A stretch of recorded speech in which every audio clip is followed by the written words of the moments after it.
Welcome back to WCC YouTube. This is our first match of the new season of 2024 and we are back into the Sussex Premier League. Last week was a tough week, losing away to Three Bridges. Today we hosted Roffey first team. Roffey won the toss and chose to bowl and picked up an early wicket as Don Platt, classically early season, decided to try and turn one to leg and found a leading edge. This year's overseas is Campbell McWillan, over from Zimbabwe after playing the Under-19 World Cup with them. Unfortunately lost his off pole though, bowled by Lewis Shivnarine as Worthing started slowly on a early May wicket. Moved up to 30 for 2 with a boundary from AJ. Nice straight drive down the ground. But that was the first power play done. After back-to-back promotions, we found ourselves back in the Premier League and are looking forward to the challenge of this season. They won't want to see this highlight again. I'm sure it will be clipped up pretty quickly for the highlights reel later in the season. AJ and Nick running into each other and AJ losing his wicket for 15. 32 for 3 quickly became 32 for 4 as Martin Swift was LBW first ball. Pretty plumb in front. I think he'll be the first to admit that. Slow walk back and a long walk back at the manor. That became 45 for 5 as the wickets kept tumbling to some iffy shots caught out on the boundary from a drag down from Fenwick. A little bit of a rebuild here. Needed between Gavin Miles and Harry Merritt-Bland. Lovely sweep though from Harry Merritt-Bland, picking up a 6 there. Harry always plays pretty aggressively, as you saw there, hitting over mid-off for another boundary. A bright spark in the moment so far for Harry. 20 odd last week as well, showed promise being able to bat in the Premier League and takes Phelps down the ground again for another one. Flighted up, over pitched and taken for 6. However, Worthing lose another wicket here as Miles is pinned pretty plumb in front. Again to the left arm spin of Phelps.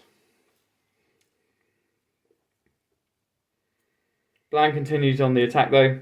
Picking up a full toss there, picking up over mid-wicket one-handed. As Worthing moved to 85 for 6 at the halfway stage. Harry continued to counter-attack with a 6 off Harnoop. Cowsey at the other end who's come on.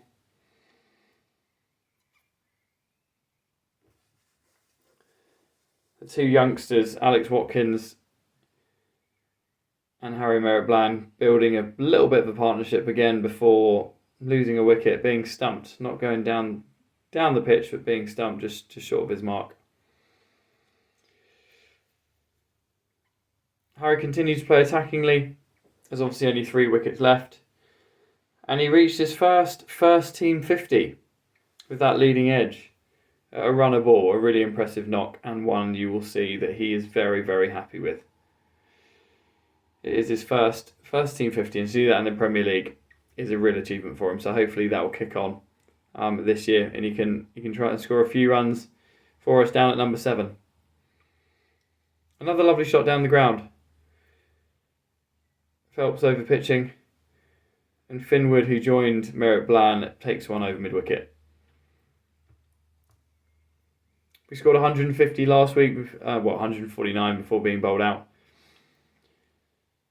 And we were scraping towards that target once again as Harry finally loses his wicket, playing a little bit across the line there rather than earlier playing straight, and being bowled by Fenwick, who takes his fourth wicket for just 30 runs.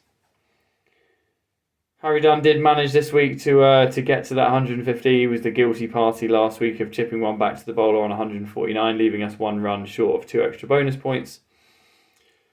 But the experience of Regali at the other end also helps us out there as he chips that one just past mid-off for 4. We managed to get up to that 125 as 175 for an extra 2 points before looking to be overly aggressive, and again caught at mid-off to take us to 175 all out. Wicket played pretty well. Wickets were shared amongst the bowlers, but Fenwick was the pick of the bowlers with 4 wickets.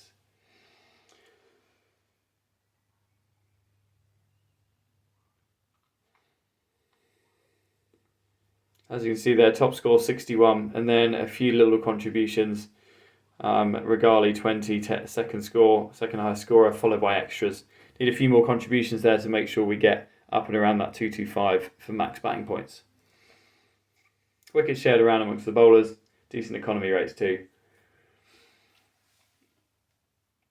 But Worthing know their home ground well and look to be able to defend that 175, with Regali coming back down the hill but being hit for 4 early with that full toss.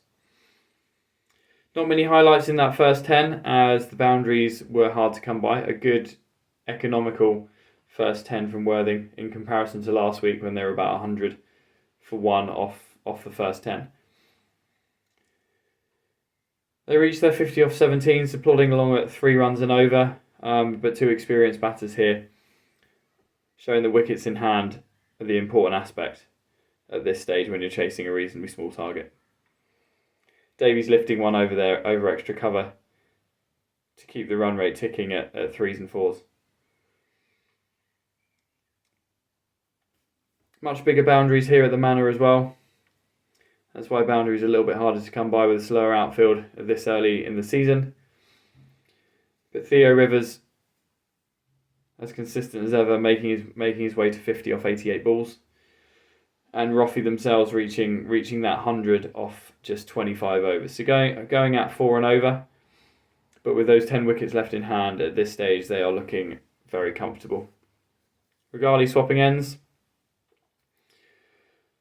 but being taken for a few more boundaries. Davies becoming the aggressor in the partnership.